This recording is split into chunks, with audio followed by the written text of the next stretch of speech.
I'm rereading my Nestle Road. Okay, cool. Yeah. I Yeah, have it's such a everything. funny story of like That's a great story. appropriating and reappropriating Yeah, and and transforming. It's very yeah, transforming and like what it's sort of like an interesting idea of like what constitutes intellectual property and food hmm too, you Yeah. know? Yeah, such a funny thing. I have not made it with maraschino liqueur, which is quite expensive. Yeah, I bet. Yeah, it'd be Any really, sort really of fruit sweet, brandy. super Yeah. sweet. Well, and maraschino liqueur can be just like brandy, like completely dry, like fermented to like not like maraschino hmm cherries, like not like that liquid, but hmm instead like Ah, yeah. o- all right. Rewind. We're live here. Hi, everyone. Good evening, and welcome to tonight's Tenement Book Talk. I'm Marc Burch. I'm from the Tenement Museum, and tonight I'm very excited to be in conversation with pie maker extraordinaire Petra Paredez, and this is her book, Pie for Everyone. I've got one too. All right, yeah, everyone should have one. So Petra's the head baker and co-owner of Petee's Pie Company, and it's consistently ranked as one of New York's best pie shops. And I for one, can vouch for that. Petee's, you opened your first one on Delancey in 2014, That's right. Yeah. and which is just down the street from the Tenement Museum. I remember when I first walked there, you had your windows open and I could smell pie. And I was like, the one thing that the Lower East Side did not have was pie. And you Yeah. brought it. It's so awesome. And then in 2018, you have opened a shop in Clinton Hill, correct? Yeah, that's right. And Yeah. it's different. It's more of a cafe. Or Yeah, yeah. yeah. It's a cafe with we sell wine and beer and stuff, but the focus is still pie. And savory pies too, correct? Yeah, we have Awesome. a little collection of savory pies that are really delicious as well. So we're going to have a conversation, and if anybody out there in the void, if you have any questions or comments, please share them in our chat box here. Also, if you are a fan of the Tenement Museum and these talks that we put on, please consider making a donation or becoming a member to our museum so we can continue to have stories because we're all about stories, and this is a great way to share. Uh, we're also going to be sharing a link to purchase the book here. And welcome, Petra.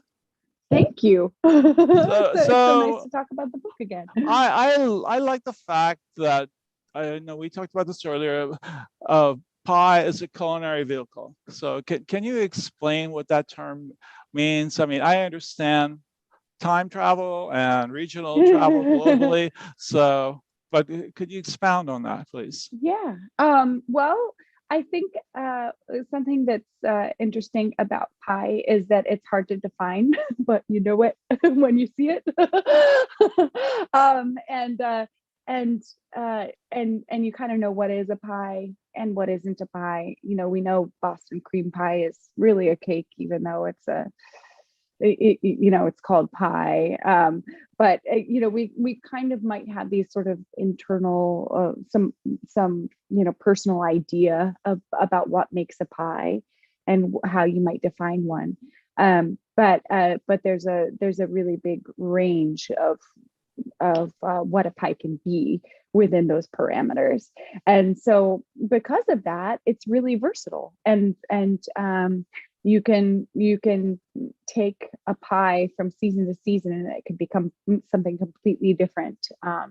Or you can take a pie to a completely other, a very different locale, and make something with local ingredients that is really tasty and really delicious and completely representative of when and where you're making it. So in the history of pie, then we could say the Egyptians had pie, the Romans had pie, the Yeah, English definitely had pies. They yeah. had these things called coffins, I guess they're called. It was like a really Mhm. inedible, really hard crust. and they Yeah, would fill with meat. technically edible, but like not poisonous. Yeah, it seemed like, from the description, it seemed like they were like Play-Doh or something really Yeah, hard and just like yeah, not something toxic, but you want to know on it later. But what's yeah. interesting about that is like somehow they come up with the idea of putting more fat into the flour, and they created a Mhm. pastry. And then with the Yeah, pastry, meat pies become the thing, and they're wherever the empire went, they brought yeah, their pies. So they're like right. New Zealand and Australia. Yeah, pretty Yeah, much yeah, the anywhere the Americas. English went to settle and Yeah. colonize, pie became part of the culinary,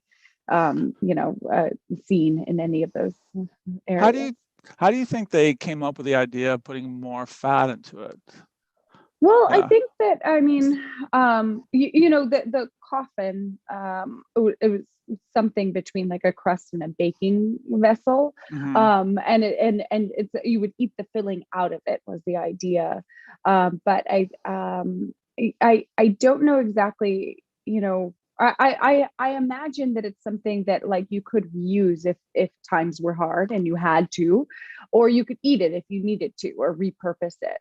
And so it was always technically edible and something that you could eat if you were kind of hard up, but it was always, uh the filling was always more important, Hmm.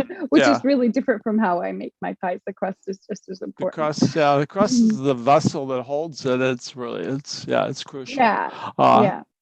so the word pie, do you know where that word came from? Oof. No, you're stumping me with Uh, this one. I was very curious. I was talking to some colleagues of mine, so we did some Yeah. research. It Uh-huh. comes from the word magpie, a Oh, bird. It was okay. the little black bird, and it was a hoarder. Uh-huh. And so Oh. a pie is basically like the nest, and it's full of stuff, you know, Mm-hmm. fruit, meat, whatever, but all kinds of Ah, odd things, because a pastry is one ingredient, meat usually, yeah. where and then later on by like the 17th century is pie. But the English, and they also had an idea of always like putting like a Maggie, like Mag or a jackdaw. There was always a name, a link to a creature, but so by the 17th century, you get pie, which is really weird. Okay. But So it's you have funny like that I didn't even think about the etymology. I thought a lot about uh, history and how pie uh, is transformed over the ages, but I actually didn't really think uh, about the word itself. That's and really interesting. I really think it's weird. It's like, so you have the coffin, this black bird. Mhm. It just seems like very ominous. Yeah, Yeah, yeah, it does. but I mean, and just it gets to sort of to the heart of decadence, yeah. like decadence, decay, and luxury, all tied in to into one thing. So the idea of pie as a gastronomic event, like it's like a ritual kind of, because you use your hands and or processor or whatever to make the dough, and then you Mhm. peel and core the apples or whatever, and it's very like hands-on. It's very, in a way, nurturing, I think. And Yeah. two of the principles of pie to me are, it's a sense of nostalgia, because you remember when you're making a pie. Let's say you remember like what your grandmother made or something like that, Right. or some place where you had a great pie. And then comfort too. It brings you togetherness, because like when you bring a pie over to your friend's house or somebody's house, it's a sharing event, and it's really Yeah. cool. So Yeah. you you come from a family of pie makers, and you probably well endowed in this. I just would like to, I would like to explain that tradition and how your family, how you do that. Yeah. The whole Yeah, it's a funny livelihood to just make pies as a singular thing.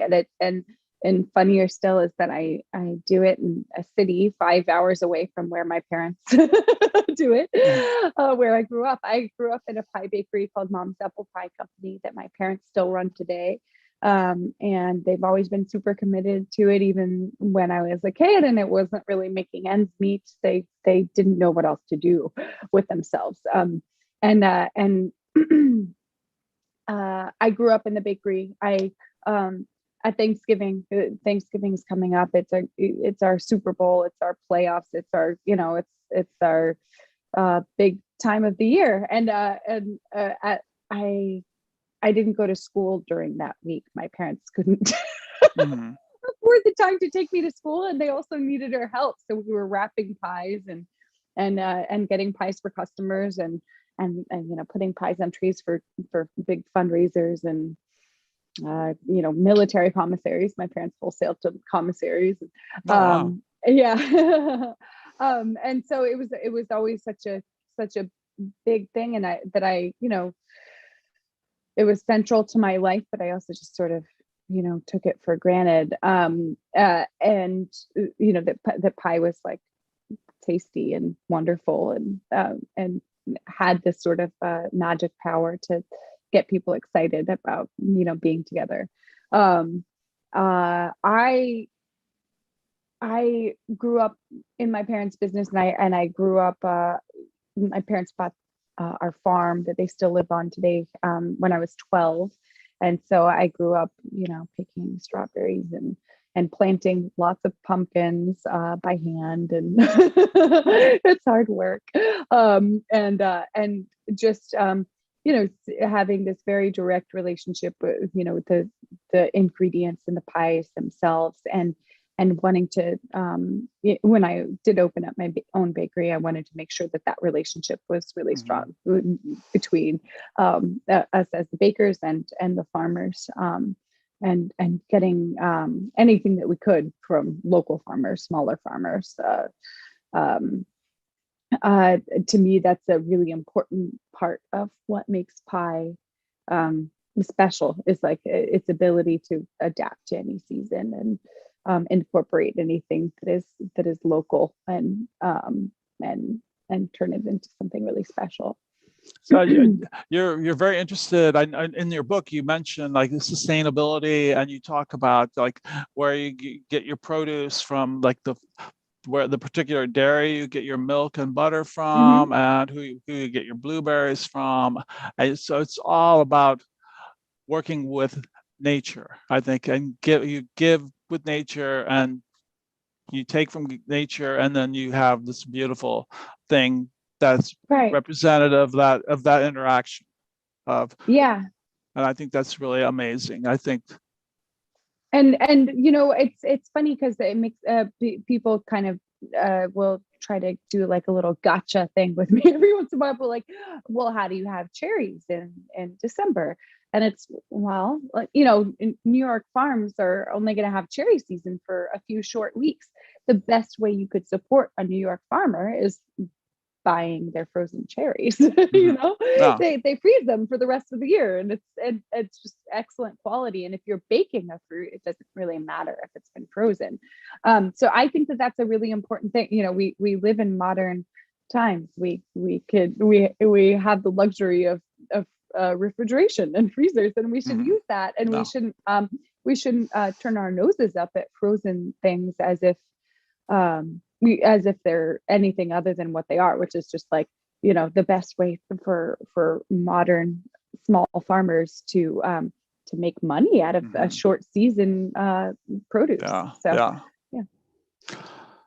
So I'm going to talk about the book a little bit, because when I look at this book, I see this wonderful cover, and I look inside, and I just see all these really great pictures that it's a work of art. And I knew this book was going to be great when I first opened it, and I saw the reference to Norman Rockwell, David Lynch. To me, this says American as apple pie, American. So I want to know, so pie comes to America, and because of sugarcane and slave labor, the sugar business grows really big here, especially in New York, because over in Williamsburg, you have the Domino Sugar Factory, which produced like 98% of the sugar for all of America. Sugar is cheap, sugar is affordable, everyone can buy it. And there's fruit here, there's dairy, flowers here. So this is like the place to make pie. New York really is the land of milk and honey in so many ways. And it's funny because we have Well, actually, I don't know if this is the case for everybody, but there's something in like the sort of a like cultural understanding of pie and what it is as this like old timey thing, or it's associated with the South or the Midwest or anybody anywhere but here. Pie was always popular in New York, and pie was always important. It was always the main dessert.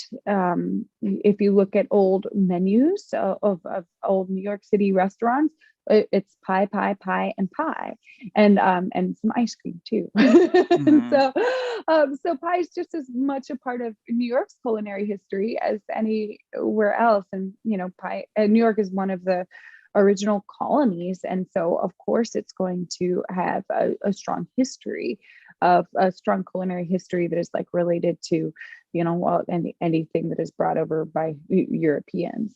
And pie is certainly one of those. So in your book, once again, we were talking earlier about the American author and abolitionist Harriet Beecher Stowe and her quote, Yes. because that's Yeah.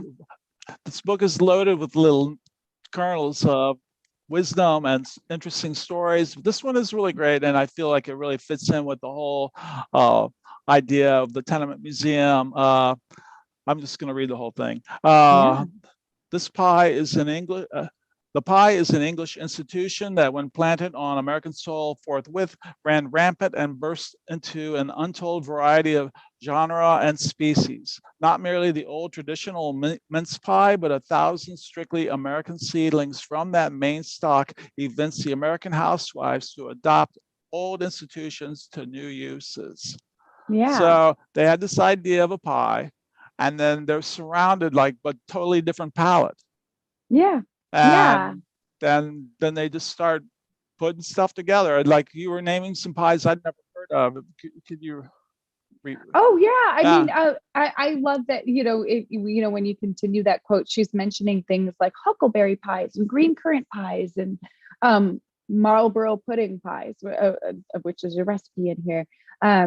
Just all of these ways to combine, anything and everything that you can grow here, uh, in this beautiful former bread basket.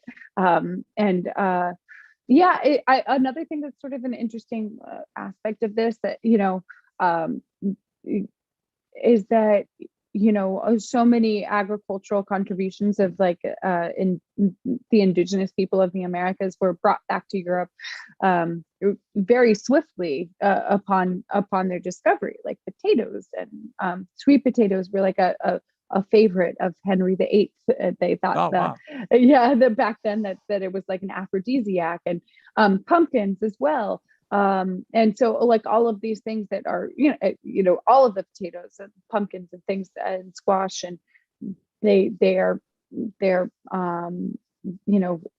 agricultural products of the Americas that were cultivated for millennia before Europeans came, and then they're like, oh, this stuff's really good, brought it back and just immediately incorporated it into European cuisines and culinary traditions. And so it's kind of interesting to me that a lot of these things like were sort of like brought to Europe and sort of back and forth, just sort of bouncing back Mm-hmm.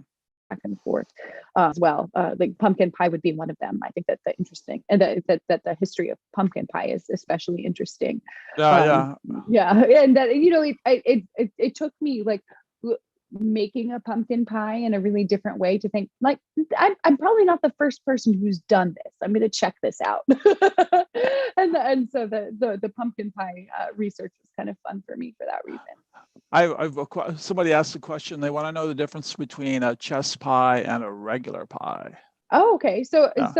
a chess pie is similar to a custard pie.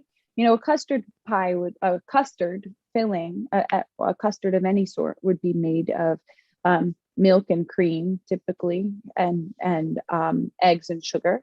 And I think that the simplest way of understanding a chess pie is like you do that, but with ingredients that can be stored easily.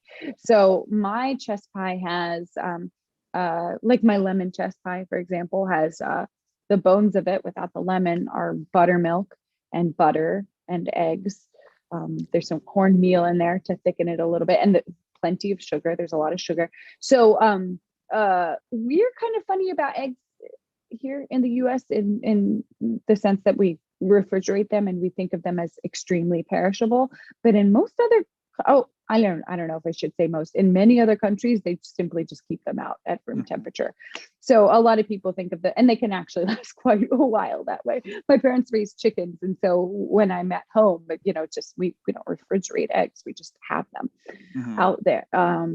And so eggs and then buttermilks, something that is a fermented milk, and because it's fermented, it lasts a long time. These are all things that can last quite a while. You can make this in the dead of the winter, and you out of ingredients that are more easy to store. And then the pie itself is super easy to store. It's pretty high in sugar, and so that is a preservative in and of itself. This is something maybe I should be slightly embarrassed of. I've lost a chess pie in my home. It was hidden under like all of like the post Thanksgiving like dishes and everything on top of like the dresser where we keep our dishes. And I found it weeks later, and it was still perfectly fine. So good. Wow. So chess pie is known for being easy to store in a pie chest, which may be why that's what I was going to say. The name chess pie, because there's several variations of that, like chess pie. We just chess pie, or then the one about the chess closet. I think that one seems the most logical as a term. I have another question. Somebody, they're a huge fan, and they've made around 15 pies from your cookbook. That's pretty good. Pumpkin pie has been my favorite. They use cheese pumpkin from Union Square Farmers Market, and they want to know if you ever host any classes. I would love to host some classes in the future. Right now, we're still trying to figure out how to like open up for dining, much less like have anybody who doesn't work there be in the shop. We're not, it's not about like, fear or anxiety. It's just that we've become really accustomed to doing things to go only. But I would love to host some classes at our cafe where we have some space. I think it could be really fun. We could drink wine and make pie, and it could be a great time. That would be a lot of fun. Stay tuned, and if we do that, we'll definitely send that out in our newsletter and put it on our website and stuff. So a while back, I had a copy. I was going through a bunch of severe magazines that I had, and I found one about you and the New York pie, and you spent a lot of time in the public library menu archives. Could you tell, what did you find there? And I know I want to talk about the Nestle Road pie, but also, did you find any other kind of strange pies? There's all sorts of really the odd pies that you can, look back and find. I mean, there's a lot of sort of like souffle and chiffon type of pies. And if you look at old recipes from the mid-century, like 40s through 60s, there's so many really funny sort of high maintenance gelatin-based pies. And Nestle Road is a pie that is like fortified with just gelatin. But they strike me as odd because I know that they're supposed to be elegant and fancy, but it's like, some canned pineapple and some gelatin, all of these things that we kind of think as sort of like a little tacky, like a culinary kitsch these days. But I think it's really charming because some of them actually really it's like before the age of like, oh, it's super easy. It was at a time when people really valued like the effort of making something that took various steps and maybe some degree of skill. And before the emphasis was on like convenience and ease. Yeah, that's like the good examples of the Nestle Road pie, because I mean, it starts off as a pudding, and then it's like an iced pudding, and go explain the transmutation of that into a pie from a pudding to a Nestle Road is it's a funny thing because it's a name of a dessert that has a certain flavor profile or certain ingredients. And I think of like the over the ages, like what you could sort of distill it down to is probably like booze. And in my case, I like to use rum and chestnuts and candied fruit. And I like to sort of like, I sort of kind of candy local sour cherries for ours. And I've done different versions in the past where there were like rum soaked candied fruit, like candied citron and orange and stuff. But then that was like going a little too far back, so that the people that were making the requests for Nestle Road pie, they were people who were, kids in the 60s, or, young people who would go on, take their date to a diner in Brooklyn in the 1960s or something. And what they remember was something that was sort of just like a creamy, vaguely rummy, sort of fluffy pie with some cherries in it and some chocolate in some way. That sounds like the Charles Darwin's wife's version, because she totally got rid of the chestnuts, and it's basically like macaroons and chocolate, like I think almonds, like amaretti kind of things. So that I think just like the definition of pie, it can be kind of vague and sort of permeable and also like highly personal, and so people might sort of feel defensive of their own idea of what it should be. But Nestle Road, the actual name Nestle Road, it was the name of a Russian diplomat, Count Nestle Road, and his personal chef was Italian, I believe. His name is Moni. And he had worked. He was a colleague of the person you might be able to define as the first celebrity chef, Marie Antoine Carême. And it's sort of funny. Like Carême did a chestnut pudding with rum, and then Moni did like a ice pudding of this, and that was sort of similar, and then Carême then did like a version of Moni's. Oh wow! And so it just sort of like it was like appropriated and reappropriated. But the fact is that rum and chestnuts or just like booze and chestnuts in general is just like a popular flavor. So so as far as like who could really claim it, there were probably plenty of different versions of that. It's just that there weren't that many published versions, and who could get famous for cooking. That was like extremely limited. It was before the age of the internet and media and magazines, and so you were kind of really special if you could get famous for your cooking. But that was the case with Carême. By 1945, though, it was very big in New York City. And what's interesting, it became so popular that Jell-O and Knox Gelatin created their own mixes, and there was like you probably went to a diner in the 1960s and got some kind of Jell-O, some version of that, Jell-O sweetness. Right. I've seen those versions, and I kind of like those lowbrow desserts too, and I kind of like seeing those old recipes that might have been on the back of a container of gelatin or in the pages of a magazine.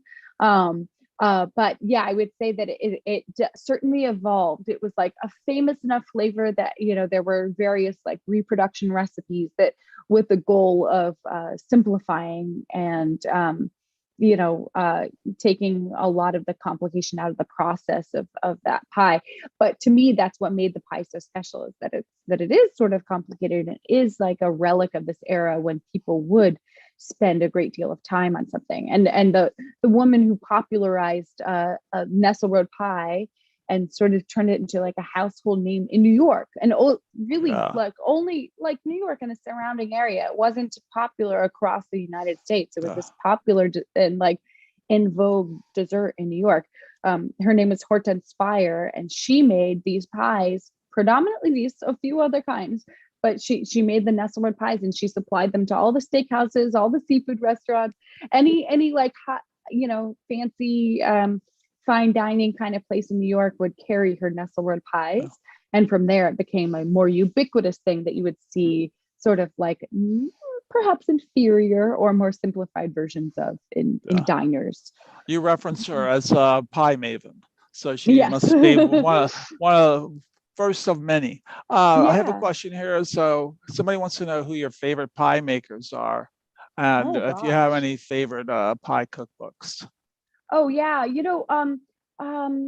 Ken Heydrich, I have to say he's one of my favorites, and he's like published so many different books on pie.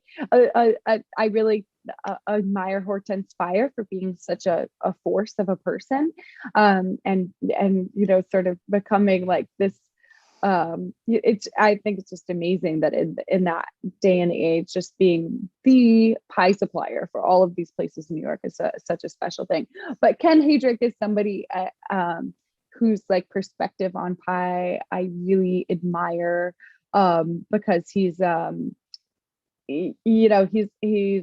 written really quite a tome on pie, and then some. Like he has a book that's just called Pie, and it's about 2 or 3 times as thick as mine, with hundreds of recipes. I don't know. I think of him as like right up there with my dad in terms of pie makers, from what I can tell from the recipes and how he talks about pie and his respect for pie.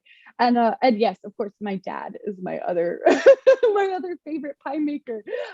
He's really excellent. He has really high standards, and it's his standards that drove him to make pie. It's not just that he just like had fun doing it. It's just that he knew what he thought made a good pie, and then he went backwards from there to make a pie. And then I sort of did that in a second generation kind of way. I took my dad's standards, so it's like I'm gonna refine these and make them a little more aligned with the New York palate, and I'm going to work from there. Wow. Yeah. So now you've become like a supplier of pie for New York City and Brooklyn and the Lower East Side, and November, Thanksgiving is here. Yeah. We have people who need tips, that they need technique. They have questions about, they've never made pies before, and they want to know what is the best pie to start off with. The best thing to start off with is, of course, the crust. I say, unless you have any dietary restrictions, without a doubt, go for just the classic butter crust. You could do it by hand, and it'll be great by hand. If you're scared to touch it, do the food processor method, and it's pretty much foolproof. And play around with it. The most important thing is to keep the ingredients very cold, so that you can make the dough without forming too much gluten, and then get it to a temperature that is soft enough to roll. There's so much butter in this recipe that it makes it very forgiving. So you can afford to use a little extra flour and flip it quite frequently while you're rolling it. Any cracks that develop, you can sort of squeeze them together and mend them. But the high butter content can make a recipe really difficult if it's too warm. But at the same time, it's very forgiving because there's not enough water to make your dough tough. So I think you'll find that, if you make it, you might, make it a couple times, and then it just becomes second nature to you. So the crust is the most important place to start. And then any of the chess pies and nut pies are just like so super easy. I would say any of the fruit pies, chess, nut, and custard are so simple, and the ingredients are just like really pure and really direct. As long as you're using high quality vanilla in the nut pies and the chess pies, you're going to be golden. What I also like on your recipe is the solution of you dissolve the salt and sugar in the water and put that in Oh yeah, there. That's yeah. that's genius. I I tried take that that for and granted now. Yeah, yeah, it's a I good get way to that too. integrate That I have everything to into the crust. It's really good. absolutely. I have to thank my dad for that. The idea is that when you're making a really giant recipe, if you're making 200 pounds of dough at a time in a big dough mixer, we have these mixers that have these arms that dive down to the bottom of the bowl and they hug the dough like this, Oh while wow. the bowl itself rotates. Um, the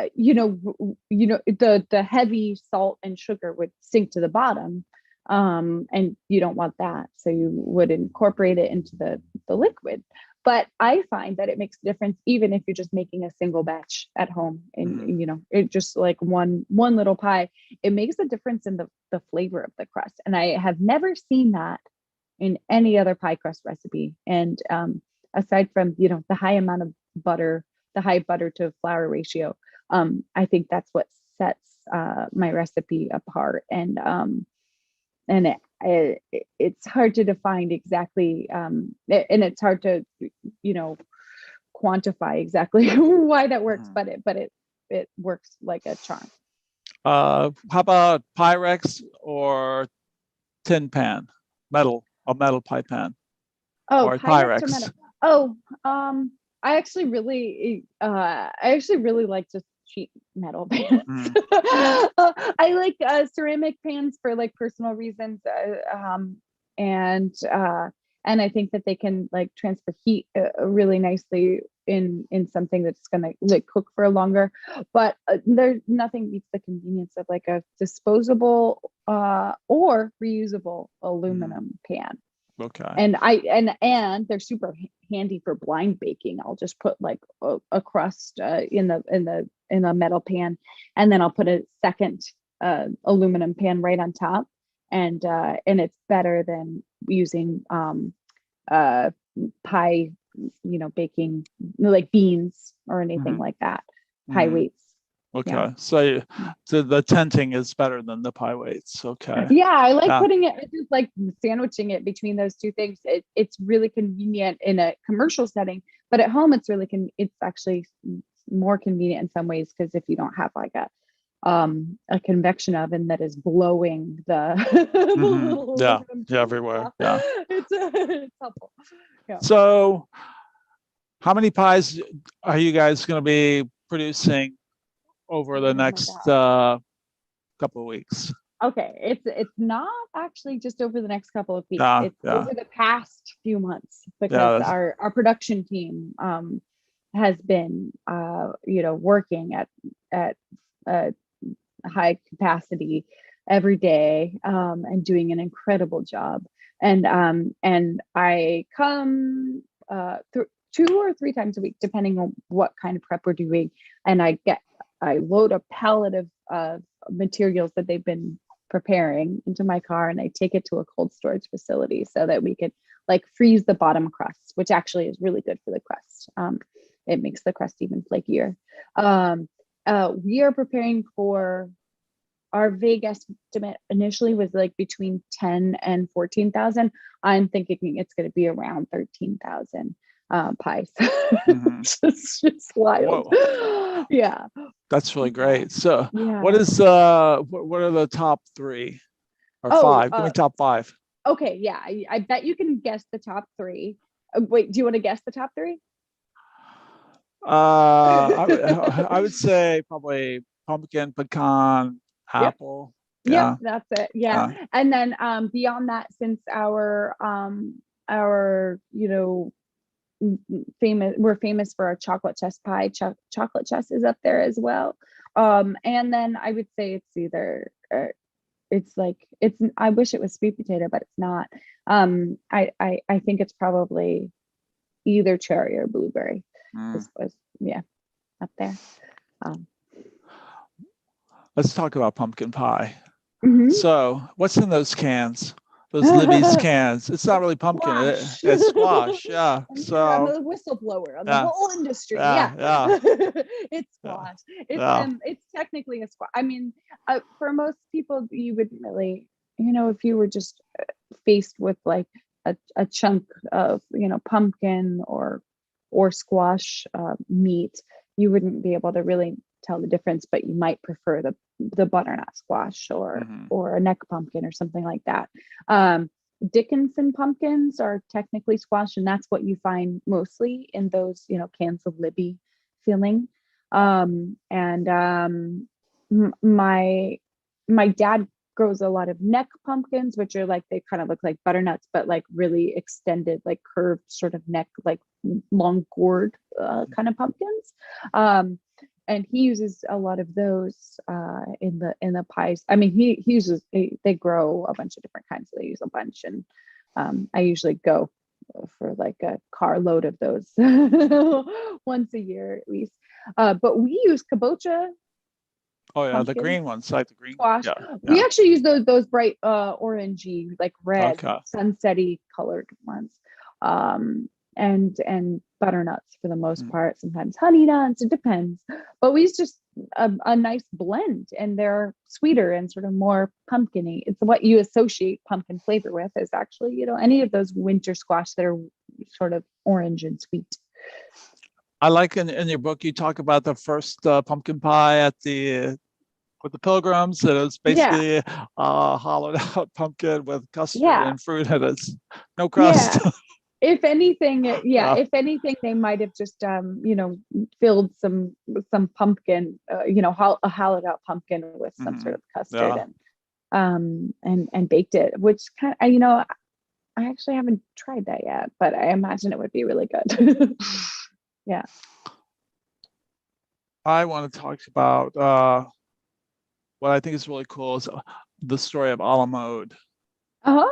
Yeah, Yeah, it's cute. because it starts off with he was a French immigrant who worked with he was in Buchanan's and Pierce's. He was like their food chef, and he left after he got out of politics. He moved up to Duluth, and he opens up a restaurant hotel, and Yeah. he has really fancy dinners, and he always ends the dinner with a blueberry pie and a scoop of ice cream, and they called it a la mode. So Yeah, I think yeah. it's really cute. Yeah, it's just like so many like stories of attribution, like what to attribute to some sort of like phenomenon to it's inconclusive, just like the chess. There's some stories that you might appreciate more than others, and it's also just quite possible that that concept and of a la mode, meaning ice cream on top of something, it originated more than one spot at the same time. Yeah, exactly, because there was a woman who Barry who said it to somebody, and then there was a professor who, when he died, it was his obituary said that he was the person who coined the phrase. It's like, wow. I think it's so funny because I think it's so funny. I like just the idea of one person inventing it is really funny, because then it's like you're saying it and that it doesn't mean anything yet. You're requesting pie a la mode, and that the person that you're ordering pie a la mode from has no idea what you're talking about.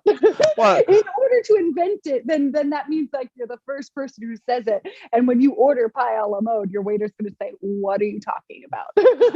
And then that's very true. Yeah. But that word though ends up in Delmonico's, and it's like on their menu today with like New York cheesecake, baked Alaska, pie a la mode.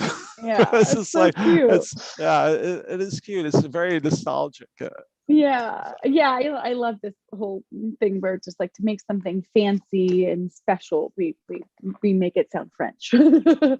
Yeah. Yeah. You could call it deluxe, so that would be good too. I like deluxe.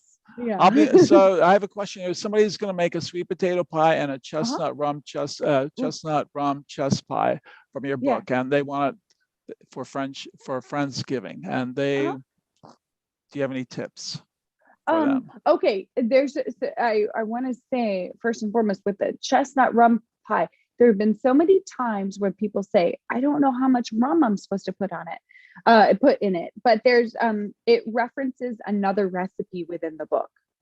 So like the rum part is part of the chestnut puree, and it says see page X for that. Just so you know. So if you have that same confusion that a few other people have, that is what you do. You just turn to that other page and you'll see that there is indeed rum in this recipe. And the sweet potato pie. Sweet potato pie is so much better when you roast the hell out of your sweet potatoes.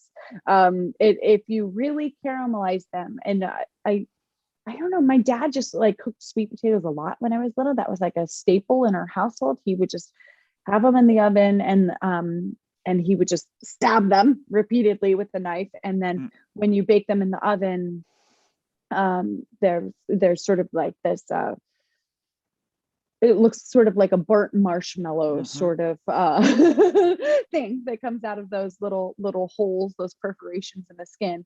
And when you've done that enough, and the sweet potato is ready when you can just sort of squeeze it, and it's squishy inside. It's very squishy. Might have a papery exterior, but it's very squishy on the inside, and that's how you can tell the starches have really broken down.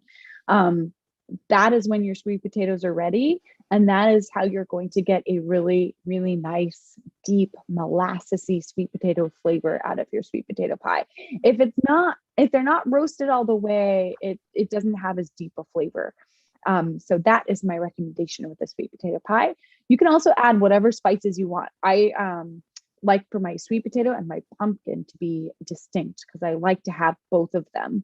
And so I use sort of different spices in both of those pies, because otherwise they're so similar. They're like cream and milk and sugar and eggs and spices, and then one orangey, fleshy produce versus another. So I like to have different spices. Cinnamon, that's why they're different in the book. Nutmeg. Yeah. And then like ginger and the sweet potatoes it makes it a little different. But you can do whatever spices resonate with you, and cinnamon is really nice in a sweet potato pie, although I emphasize like ginger and nutmeg in mine. When it comes to apple pie, what apples do you recommend? Okay, I have a bunch of favorites. Northern Spy is really delicious. It's also called Northern Pie as a nickname because it's so good in pie. It's a nice one where it's just super, sort of classic apple pie flavor and keeps its texture nicely. Newtown Pippin, if you can track down some of those are just the most charming apples. they're an apple that can make you fall in love with apples and the history of apples. They are a chance seedling from Newtown Creek in the border of Brooklyn and Queens, and just somebody planted a random apple seed that turned into like a really wonderful apple. Apples are not if you want to plant a Fuji apple tree, you don't plant a Fuji apple seed. You take a little cut of a Fuji apple tree and you graft it onto some rootstock. Yeah, right. And that's how you propagate apples. And so for a seed to turn into a really nice apple is such an exciting event. And so I just love the idea of this most incredible, exquisite apple just popping up on the banks of Newtown Creek. It became Thomas Jefferson's favorite apple. It was named Albemarle Pippin down in Virginia, and it grows really well down there. It has like a different a slightly different flavor profile, but I couldn't define what that is. But to me, Newtown Pippin kind of is like green apple Jolly Rancher. It's like a candy, like a green candy apple kind of flavor. So I like that one. Another favorite of mine is Stayman Wine Sap. Just has like a deep winey, sort of like Riesling-y spiced wine flavor. It's delicious. It you do run the risk with that one of just like sort of exploding your crust. So if you want like a super predictable, perfect looking pie, don't do that one. But if you want it to be like juicy and exciting, steam and wine stuff, we'll do that, and it might crack your crust, but it'll be super tasty. Where can you track down some of these apples? A Union Square, without a doubt. Okay. Just about any New York green market kind of situation will expose you to a nice range of apples. But Union Square is so fun. The Union Square Green Market. I think it's called Locust Hill. They're one of my favorites for apples. They have such a great variety. They have some really cool russet apples, which are very exciting and nice to put in your apple pies too. Yeah, I recommend that. So you've referenced your dad several times. Is he the cook of the family, or the head baker? Or I mean, his recipes, I started with a lot of his recipes and sort of changed them along the way. But it's funny. He has this funny, like, sort of utilitarian attitude towards food. So even though he grows such wonderful produce, he'll just like cook vegetables till they're like really overcooked or something, or just like make giant, I wouldn't even say a giant pot of stew. He makes vats of stew and then stores them on his porch because it's cold enough out there, because there's no room in the fridge for such big vessels of stew. So he has this really funny mix of being highly particular and having high standards about pie, but also just like food is food and food is here to feed you. And, he's not going to, he's obsessed with beans.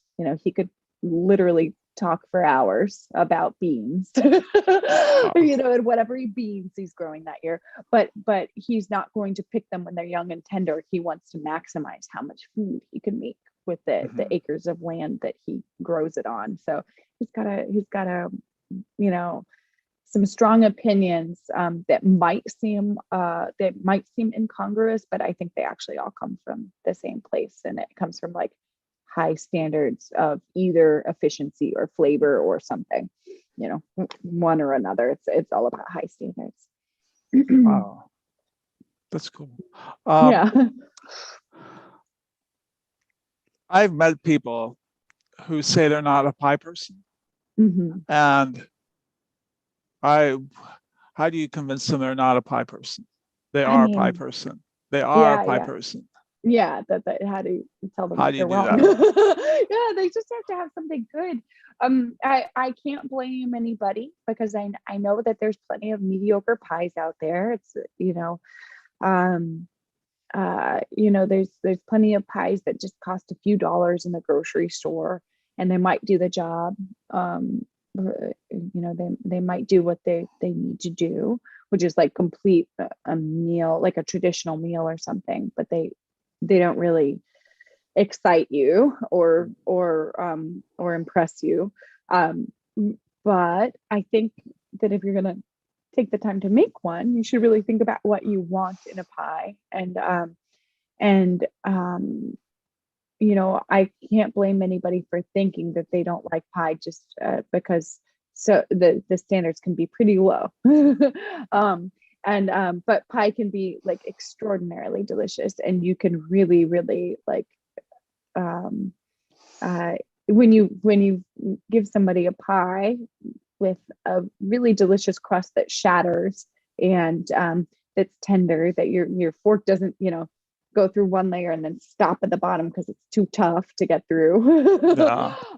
If you give them something where the crust just sort of shatters in your mouth and these like buttery, crispy bits, meld with like bright, tart baked fruit, it's a really wonderful culinary experience. And it's got such a sophisticated balance of flavors, even if it's quite humble and traditional. That's really cool, because pie doesn't have to look beautiful. I mean, eloquent or fancy. If it just looks good, It's good. Yeah. It doesn't have. So I got some in here that I got today. Let's see. By Ooh, wait. Oh, is that blueberry? Blueberry a la mode, just like the guy. Alamo. And look at this crust. This crust here is super flaky. I'm It gonna really eat it right now. It's buttery too. It is so damn, it's good. Yeah, Yeah. I'm so impressed by those blueberries every time I open a package. We get them from Josh Pond, and they're just like they look like fresh blueberries. You can't even tell that they're frozen. They're really but little and they're tiny. Yeah, they're tiny. A lot of flavor. Packed with flavor. Yeah. The little berries, like my brother-in-law lives in Stockholm, and we would get like these tiny little strawberries that were just like kabam. And, the more skin, the tinier, like more skin. They have more energy or something. Yeah. Yeah, I mean, more flavor is right by the skin, so it tiny is good. Oh man, I have another bite. I'm sorry. I just love your pie. It's okay. I can't blame you. I'm really That's the one that my daughter really likes. Wow, can't go wrong. I love blue pie. To me, is more than dessert. You can have like you have this. You can get up in the morning and have a cup of coffee and pie, and it's good. It's healthy, and it's I think it's actually some kinds of pie are better for you. Obviously, maybe this is obvious, but maybe it's not obvious to some people. I think it's like better for you than a bagel or some sort of like turnover breakfast pastry or something. Like a blueberry pie is there's barely any sugar. Oxidizing, it's super yummy. Apple pie. I can those don't have that much I sugar. really had it. So bakers out there, wannabe bakers, professional, but you got about 350 hours to bake a pie. You have to bake at least 2 pies. You have to make a fruit pie, and you have to make either a custard or a nut pie. Is this these are your Thanksgiving it's just like the British Bake Off, it's time. But you have 355 hours to do this. So I would get this book, and there's about at least 90 recipes in here. Pick 1 or 2 and make the attempt. You'll have a blast. Yeah, absolutely. You'll be proud of yourself too. Yeah, and you'll want to do it again and again, because it's really there's one picture in here of when you're making the dough with your hands. I just really, and then doing the hand pinching. Yeah. This right here. Yes. It's so much fun. Yeah. Doing it by hand is so much more fun. But putting your hands in there and getting it all worked up. It is. It's a way to do it. I think that there's something sort of therapeutic about that, to literally touch the food that you are making. It feels great. And to roll it out, you just need a good what are they called? So the silicone. Oh yeah, Silpat and like a Silpat. Yeah, those are great. Yeah. They're super handy. Yeah. Anybody else have any questions out there? Petra, I'm so happy we got to do this. I hope you haven't. What are your plans in the future once you?